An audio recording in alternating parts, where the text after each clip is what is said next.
Dear teacher, brothers and sisters, today I am going to deal with the topic teaching how to read a poem.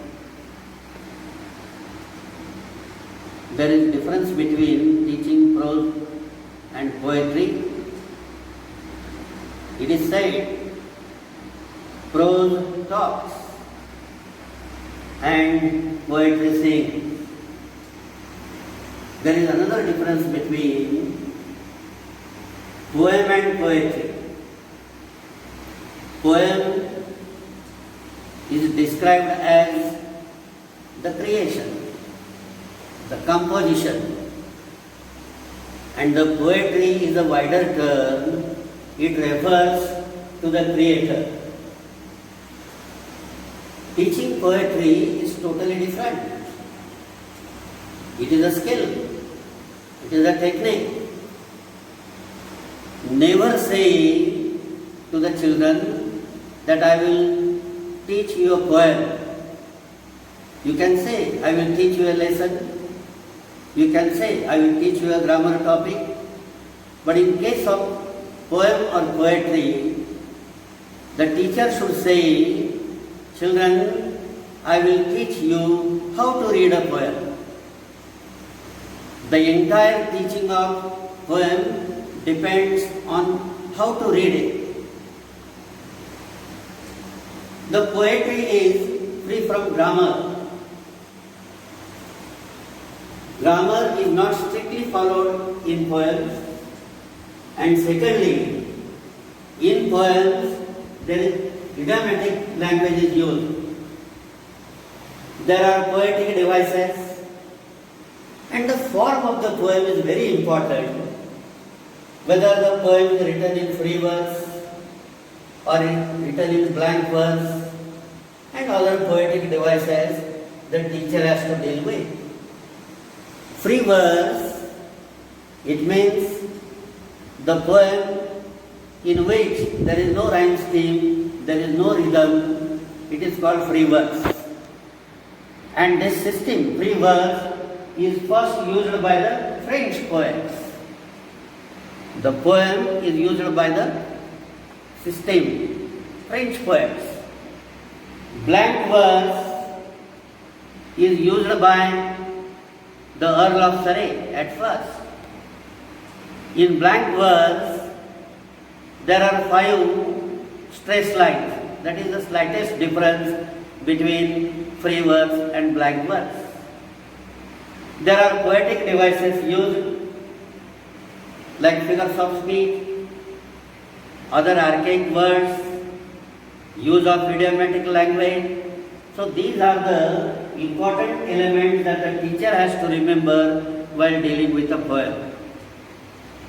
The second important thing is that teaching a poem is like a ballet dance.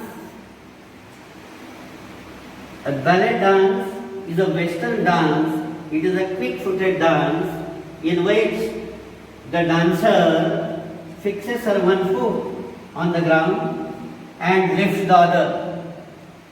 Then she brings this leg down and fixes here, lifts this leg. Quick-footed dance it is called.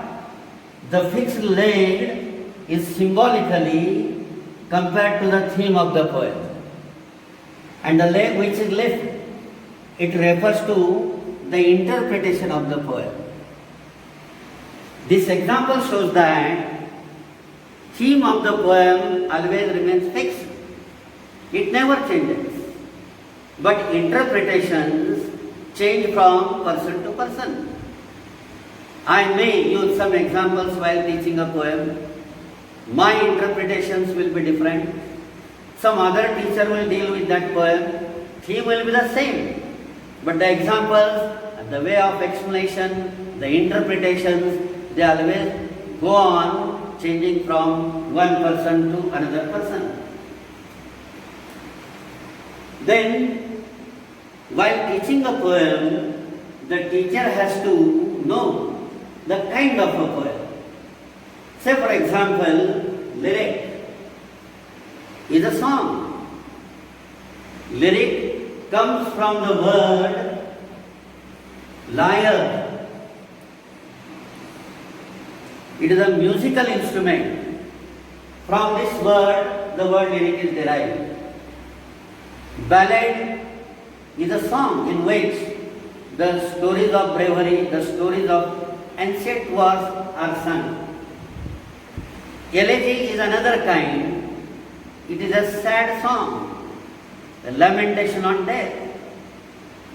Limerick is a 5-line humorous poem with the rhyme scheme AA, BB and A.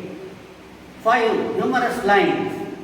Generally, in the first line of limerick, there is a name of a person, there is name of some animal, name of some object, name of some place. But all in all, it is a funny poem.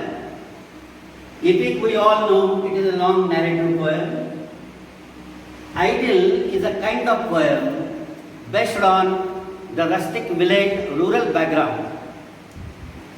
Then the poem which makes us laugh is a humorous one. So these are kinds of poems the teacher has to deal with. The most important kind is sonnet. Sonnet is a 14-line poem. The word sonnet is derived from the Italian word soneto, which means sweet song, sweet sound. There are 2 types of sonnets in English. The first is the Shakespearean sonnet, 14 lines, 12 plus 2. In the first 12 lines, some theme is described, and in the last 2 lines, there is a sudden twist. The another kind of sonnet is the Italian sonnet. It is in the construction of 2 stanzas, 8 plus 6. First stanza is of 8 lines and second stanza is of 6 lines. The first stanza, which comprises of 8 lines, is called octave part. And the second stanza, which is of 6 lines, is called sestet part. The octave part begins the theme of the poem, and the sestet part concludes the theme. This is the sign of the sonnet. Then there are 3 important aspects of the poem which the teacher has to remember while teaching a poem. It is a simple formula, it is called 3 T. Say for example, theme, tone and texture. Theme means subject of that poem. Tone means the poet's mood or the message given in that poem. Texture means treatment given to the language. That is the poetic devices used there. The rhyme scheme, the figures of speech, idiomatic expressions, and surface meaning of the poem, and the symbolism. Symbolism means hidden meaning of that poem. So these are the 3 important aspects of the poem that the teacher has to remember. In the light of these instructions, let us analyze one poem which is in 10th standard book, first language.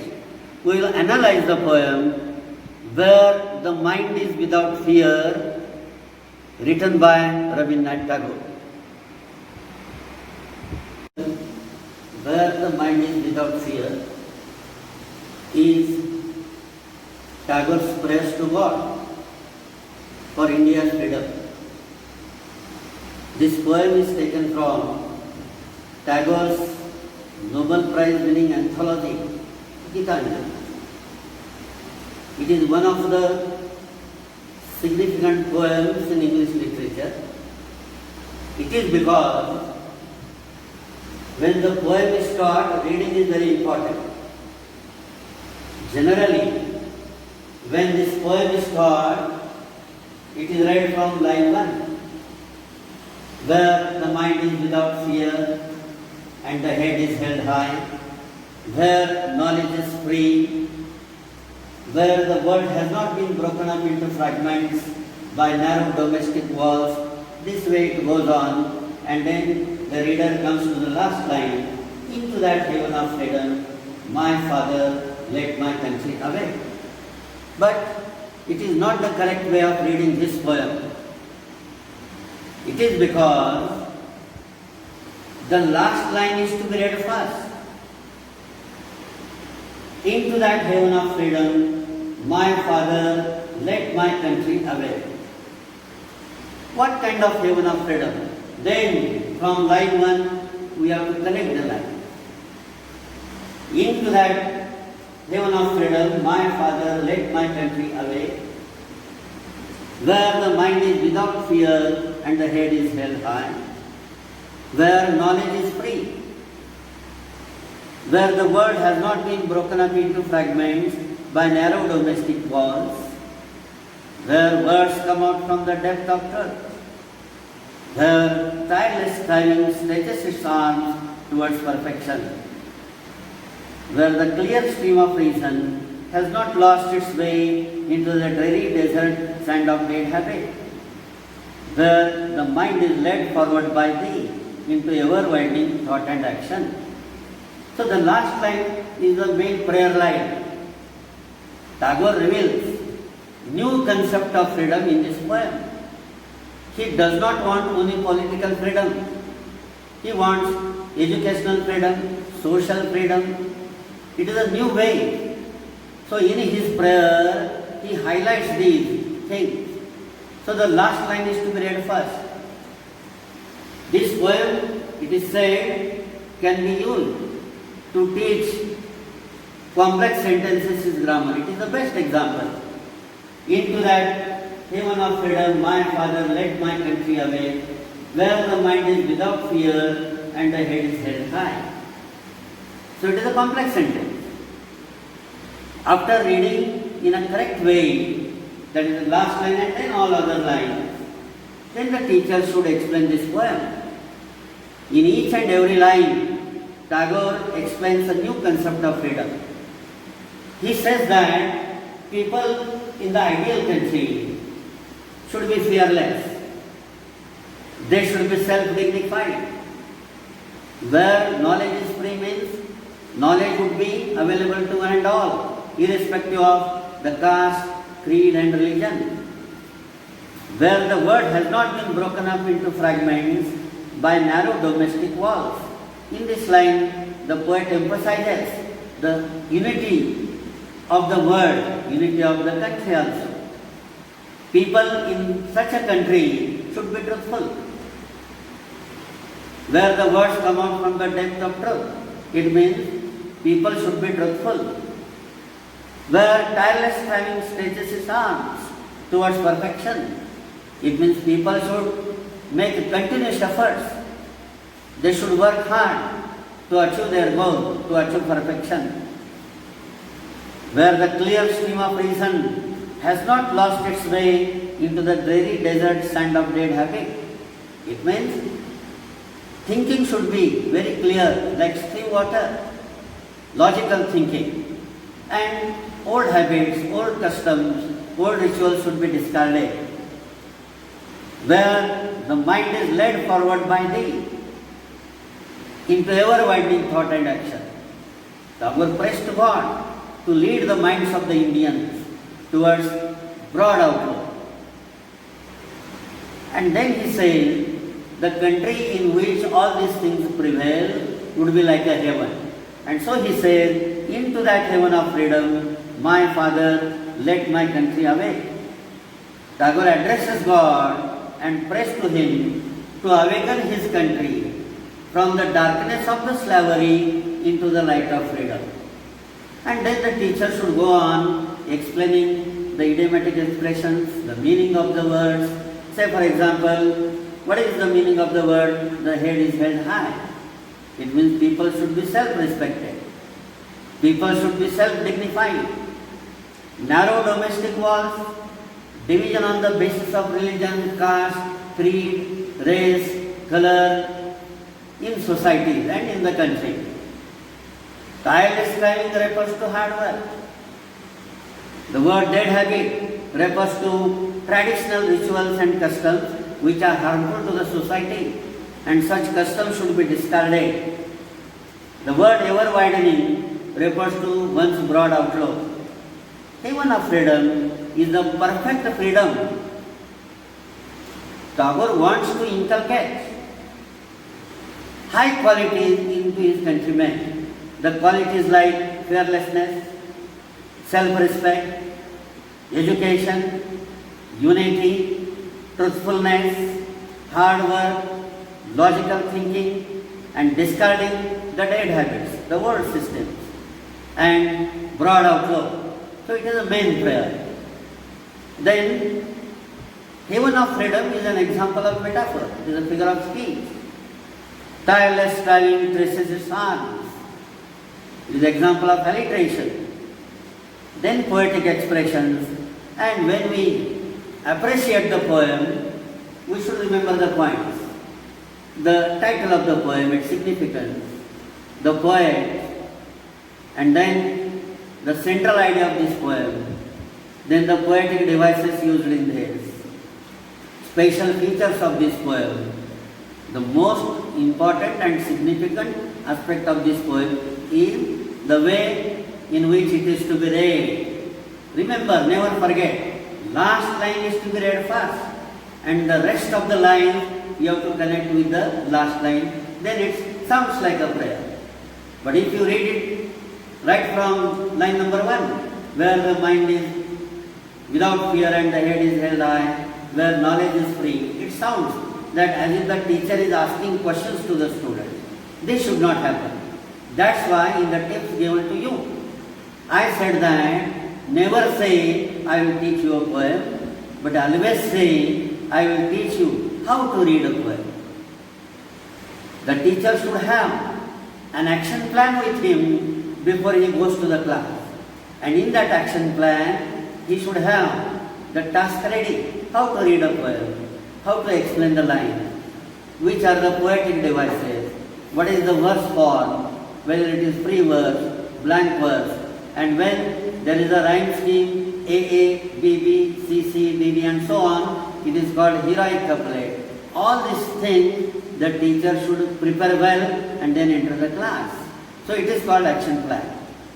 So this is just one example of how to deal with a poem, and where the mind is without fear is very exceptional and one of the significant poems in English literature. So prepare well and then go to the teaching of the poem. Thank you.